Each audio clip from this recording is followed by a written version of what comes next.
Hello, my name is Robles-gonzalez, and I will be covering the military surplus / GI style for men in the United States between 1945 and 1955. Let's get started. So, what is the military surplus / GI style? The GI style refers to the clothing and accessories inspired by the gear given to the U.S. military soldiers. The military surplus / GI style often emphasizes a more practical, durable, and utilitarian aesthetic. The GI style includes sturdy fabrics and materials such as canvas, denim, and heavy cotton twill. Colors include earth tones or more muted colors such as olive drab, khaki, navy, desert sand, and ocean gray. Silhouettes include functional and practical cuts like straight leg pants, bomber jackets, and utility shirts. Details are lots of cargo pockets, reinforced stitching, and metal hardware. Footwear includes hefty boots that focus on comfort and durability. What influenced it and how it originated? World War II was a heavy influence on the development of this trend due to the large number of men who were drafted and upon return had no clothes to wear, and they often resorted in wearing their uniforms. Due to a high number of soldiers in World War II, many garment companies were forced to produce a surplus of army uniforms. This led to a shortage of materials in manufacturing everyday men's clothing. As a result, after the war, many returning soldiers were unable to purchase regular clothes and had to resort to wearing their uniforms.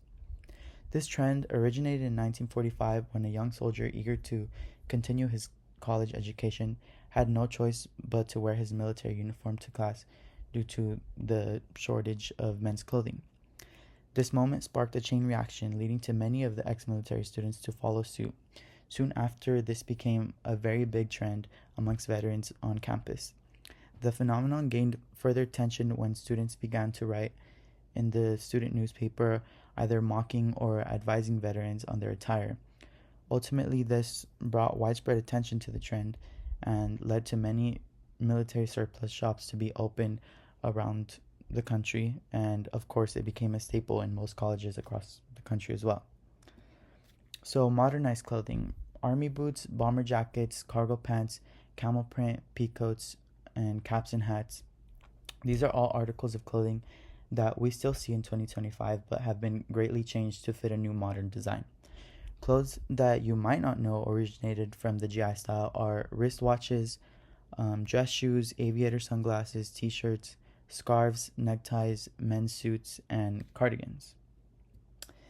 Here we have images of soldiers and their modernized counterparts where their clothing has entered the mainstream fashion, from camouflage to bomber jackets and even just dress shirts and pants. Although clothes has changed, many of the original colors and functionalities have stayed the same. Last but not least, influence of the military GI style and how it has impacted the fashion industry. The 1950s military GI style introduced functionality, durability, and comfort into the fashion industry. The influence has led to trends that prioritize practicality and ruggedness, shaping both high fashion and everyday wear. One major impact is the incorporation of military garments into mainstream fashion. Early on, designer brands like Ralph Lauren and Armani really helped pave the way for the GI style, allowing it to enter mainstream fashion. Furthermore, other designer brands like D-Squared and R13 have more recently been seen incorporating the GI style into their runway. Of course, the use of many articles of clothing that derive from the GI style are still being used in high fashion, but unfortunately, they have lost their original context and have now become blank canvases that have adapted to new styles and aesthetics. And here are some pictures. And this is my works cited. Thank you so much for watching.